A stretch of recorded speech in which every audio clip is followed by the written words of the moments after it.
Buenas, hoy vamos a meternos de lleno en el corazón de cualquier ordenador. Vamos a hablar de esa pieza que a menudo pasa desapercibida, pero que en realidad es la que corta el bacalao. Sí, hoy toca descubrir al héroe anónimo del hardware.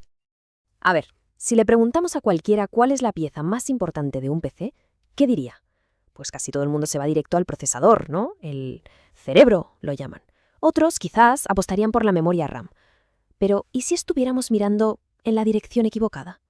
¿Y si la clave de todo estuviera en otro sitio? Pues sí, ahí está, la placa base.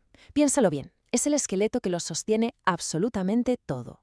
Es como el sistema nervioso que conecta cada componente y a la vez el centro de operaciones que se asegura de que el procesador, la memoria y la gráfica, que todos trabajen en equipo y no cada uno por su lado.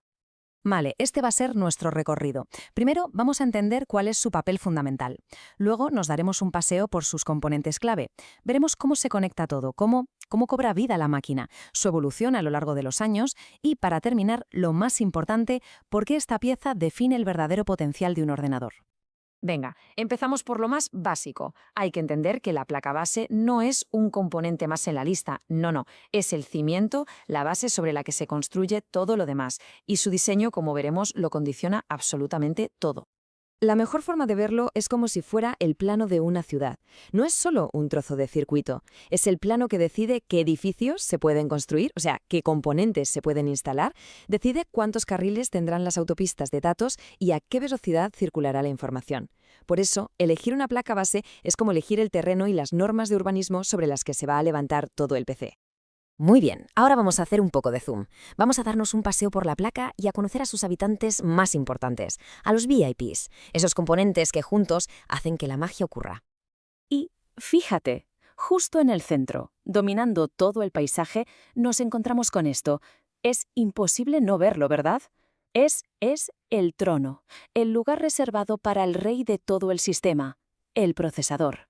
Esto que vemos es el zócalo o socket de la CPU.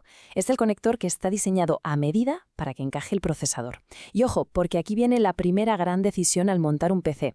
El tipo de zócalo determina qué familia de procesadores se pueden instalar. No son universales ni mucho menos. Justo al lado del procesador, normalmente, vemos estas ranuras alargadas. Son como los muelles de un puerto donde atraca la memoria RAM. Esa memoria ultra rápida que el ordenador usa para, digamos, pensar en tiempo real. Aquí es donde se pinchan los módulos de RAM. Y claro, el número de ranuras y el tipo de memoria que admiten es lo que va a definir la capacidad del ordenador para hacer muchas cosas a la vez. O sea, más memoria y más rápida significa poder tener abiertas más aplicaciones, más pestañas del navegador, sin que el sistema se venga abajo. Y bueno, moviendo los hilos entre todos estos componentes, hay una pieza de la que se habla poco, el chipset. Es el controlador de tráfico de la placa base. El controlador aéreo, si queremos, se encarga de gestionar todo el flujo de datos entre la CPU, la memoria, los discos duros, todo. Se asegura de que la información vaya de un sitio a otro a la máxima velocidad posible y, sobre todo, sin que haya colisiones.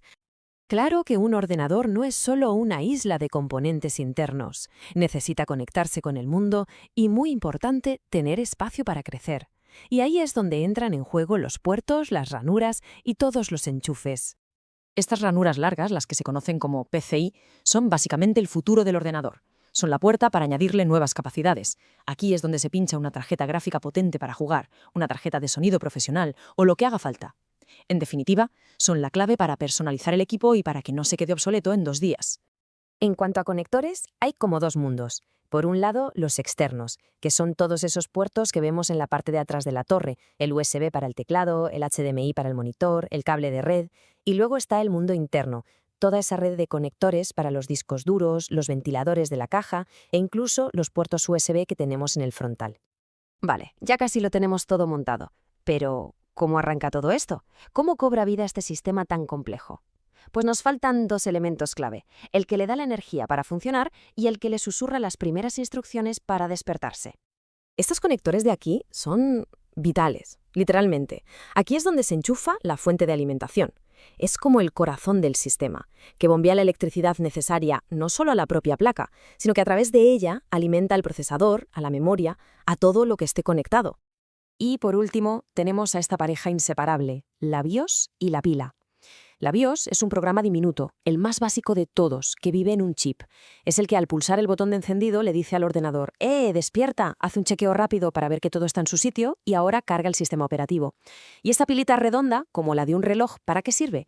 Pues para que la BIOS no se olvide de la hora, la fecha y otras configuraciones importantes, incluso si desenchufamos el ordenador de la corriente durante meses. Vale, ya sabemos qué es una placa base y qué piezas tiene. Pero ahora veamos un poco el cómo, porque las placas base han recorrido un camino muy largo. No siempre han sido tan ordenadas y eficientes como las de ahora. Al principio esto era un poco el salvaje oeste. Cada fabricante hacía las placas a su manera. El primer intento serio de estandarizar las cosas llegó en el 84, con el formato AT de IBM. Pero el verdadero punto de inflexión, el que lo cambió todo, fue en 1995. Intel presentó el estándar ATX, un diseño que resultó ser tan bueno que con algunas evoluciones es básicamente el que seguimos usando a día de hoy. ¿Y por qué fue tan revolucionario? Pues era bastante evidente. Las placas AT antiguas eran un caos, un laberinto de cables que taponaban el flujo de aire y hacían que los componentes se sobrecalentaran.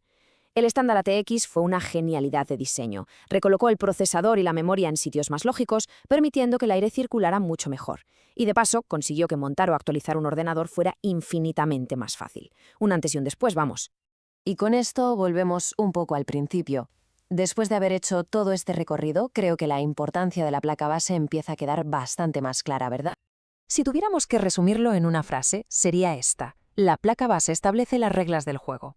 Es la que determina qué procesador se puede montar, cuánta memoria RAM se le puede poner, qué tipo de tarjetas, no solo hoy, sino, y esto es lo más importante, qué opciones de mejora habrá en el futuro.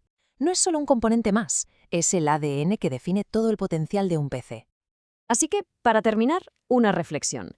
La próxima vez que pensemos en montar o comprar un ordenador, quizás la primera pregunta no debería ser ¿qué procesador lleva?, sino más bien ¿sobre qué cimientos está construido? Lo dejamos ahí. Muchas gracias por acompañarnos y hasta la próxima.